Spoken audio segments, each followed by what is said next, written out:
Good Monday, everyone, and welcome to this edition of Conversations Daily News. I'm your host, Cyrus Webb. Glad you all can join us once again. Well, it's a brand new day, it's a brand new week, which means it's a brand new opportunity for you to do something amazing, and it all begins today. But of course, you have your news headlines coming up on this Monday. We have our brand new segment, Words I Choose to Live By, from my book by the same name. And in today's Entertainment Spotlight, you've been part of my conversation with Miss Melba Moore, discussing her extraordinary career. Enjoy today's broadcast. For Conversation Daily News, I'm Cyrus Webb with your Monday headlines. In international news, Russia hits Kyiv with missiles. Putin warns West on arms. Russia took aim Sunday at Western military supplies for Ukraine, launching airstrikes on Kyiv that it claimed destroyed tanks donated from abroad, as Vladimir Putin warned that any Western deliveries of longer-range rocket systems would prompt Moscow to hit objects that we haven't yet struck. The Russian leader's cryptic threat of military escalation did not specify what the new targets might be. It came days after the United States announced plans to deliver $700 million of security assistance for Ukraine that includes 4 precision-guided, medium-range rocket systems, as well as helicopters, Javelin anti-tank systems, radars, tactical vehicles, and more. Military analysts say Russia hopes to overrun Ukraine's embattled eastern industrial Donbas region, where Russia-backed separatists have fought the Ukrainian government since 2014, before the arrival of any U.S. weapons that might turn the tide. The Pentagon said last week that it will take at least 3 weeks to get the U.S. weapons onto the battlefield. Ukraine said the missiles aimed at the capital hit a train repair shop. Elsewhere, Russian airstrikes in an eastern city destroyed buildings and left at least 1 person dead, the Ukrainian official said. Residents described waking to the sound of missile strikes with rubble and glass falling around them. The Russian Defense Ministry said air-launched precision missiles were used to destroy workshops in a certain region of eastern Ukraine, including in one of the cities that were repairing damaged Ukrainian military equipment. One nuclear power operator said one cruise missile buzzed close to a nuclear plant 350 kilometers to the south, seemingly on its way to Kyiv.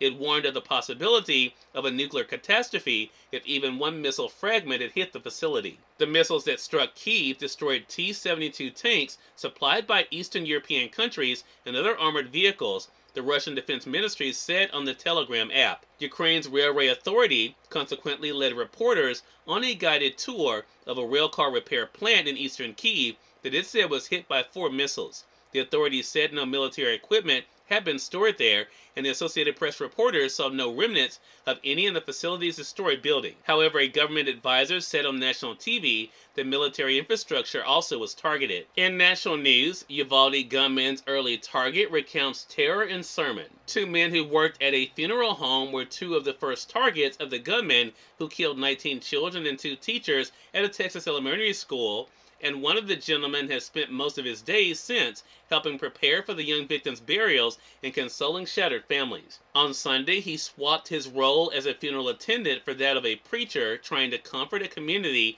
and explain horror that defies easy answers. He's also the pastor at a small church located less than a mile from where the carnage occurred. When tragedies happen, all the enemy needs is a willing vessel. The individual told his congregation of about 35, meeting for the first time in an old restaurant converted into a worship space. While he didn't suffer any physical injuries, he said he is exhausted and racked with guilt that he couldn't do something to stop the bloodshed. In more national news, 3 dead, 11 wounded in Philadelphia shooting on busy street. Gunfire from several shooters killed 3 people and wounded at least 11 others in a popular Philadelphia entertainment district late Saturday night, authorities said on Sunday. Police officers were patrolling the area on South Street in central Philadelphia at about 11:30 p.m. Saturday when they heard multiple shots.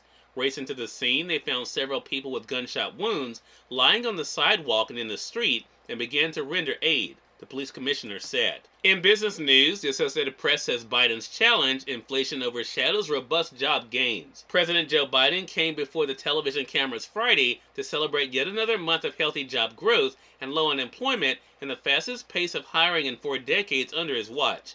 The job market, the president declared, is the strongest it's been since just after World War II. Yet, just as it often does, the subject soon turned to the rampant inflation that has emerged as the economic issue most on Americans' minds and a leading reason for Biden's sunken public approval ratings.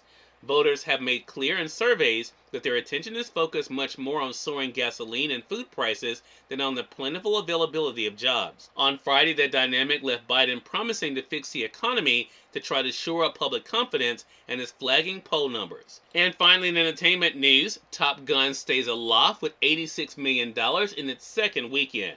The high-flying Top Gun Maverick continued to soar to its second weekend, dropping just 32% from its opening with $86 million in ticket sales, according to studio estimates on Sunday. Cyrus Webb, Conversations Daily News. It's now time for the introduction of my book, Words I Choose to Live By, Week 1.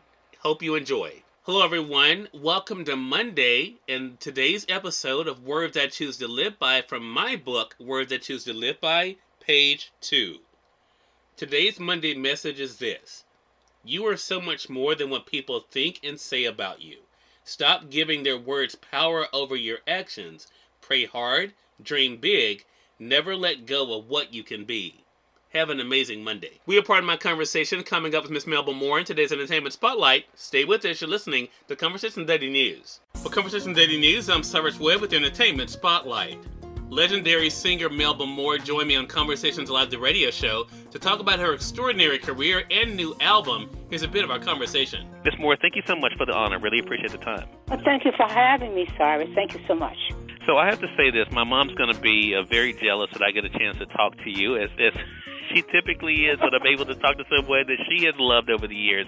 But you have such an extraordinary fan base, Miss Moore, and people who have followed your career have been reintroduced to your music. What has that been like for you to be able to do what you love and to have people enjoy it as much too? I'm so grateful, first of all, for the longevity, for the faithfulness, for many things I just really can't put into words right now because it's just so exciting because it's not afforded to everybody, and it's a part of your life, you know. And with us going through such a pandemic and the massacres, and we're so blessed just to be alive. So to have that kind of, it's like cream on the top of a really good cake. And you have been able to, you have been able to, Miss Moore, to do something else that I think says so much, and that is to be able to connect with people. And we see it in the way that people talk about you. We see it in the way that people engage with you on Instagram. We're going to talk about that a little bit later. But what has that been like for you to have these different generations that have such a respect for you as well as for your music? I am amazed. But to me, it's what life should be about, but very often is not. You know, and especially in electronics, you know, you're connected, but you may not be. But right. I actually get a chance to see, because it is electronic, see people express themselves and without having to be there. It's experiencing this new age where, I mean, I think we used to be like door-to-door salesmen, and now, I mean, you click a button and you can be in touch with people around the world. Cyrus Webb, Conversations Daily News. We thank you all for tuning into this edition of Conversations Daily News. We'll be back to get on tomorrow's more news, Words I Choose to Live By from my book, and of course your Entertainment Spotlight. Until then, I'm your host, Cyrus Webb, saying as always, enjoy your day, enjoy your life, enjoy your world. Thank you all for choosing Conversations Daily News today. Let's make it a great one.